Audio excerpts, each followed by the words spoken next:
இப்போ என்னன்னா நம்ம போட்லேருந்து இறங்கி அயர்லாந்தோட தீவுக்கு வந்திருக்கோம். இங்கே அவங்கன்னா ஒரு பேய் இருக்குன்னு சொல்கிறாங்க. அது எப்படிப்பட்ட ஆளுனா 21 வயசுடைய கன்னி பையனை தான் பிடிக்குமா. இங்கே 21 வயசுல கன்னி பையன் யாருன்னா பெரிய நாயகம் மட்டும் தான் இருக்கா. வாங்க கனித்தீவுக்குள்ளே போவோம். ஆக்ஷன் போட்டு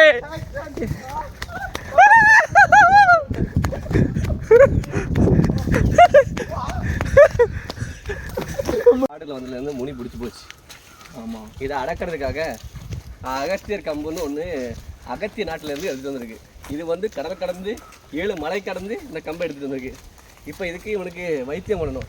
ஏன்னா இவனுக்கு ஒரு சாபக்கேடு பிடிச்சிருக்கு. ஒன்றே அமைய மாட்டேன். வயசுலேருந்து சொட்டா பீம் பார்த்து சோட்டா பீம் 30 வயசு ஆகியும் கல்யாணம் முடியறதுக்கு இது வைத்தியம் எடுக்கும். இதுக்கு தான் நம்ம நல்ல தீவுக்கு வந்திருக்கோம். நல்ல தீவில் ஒரு பரிகாரம் பண்ணால் இவனுக்கு சரியாயிடும். ஓகேவா? இந்த பரிகாரம் பண்ணுறதுக்காக தான் போயிட்டு இருக்கோம். இது நம்ம குழு எல்லாரும் வந்திருக்காங்க. குழுவை எல்லாத்தையும் காட்டுறீங்க கொஞ்சம். குழு நம்ம பேரை சொல்லுங்க. My name is Vimal Anand. சிவங்களோட உங்க பேர்? சிவலிங்கம் லவ் பண்றேன்னு. உங்க பேர்? உங்க பேர்?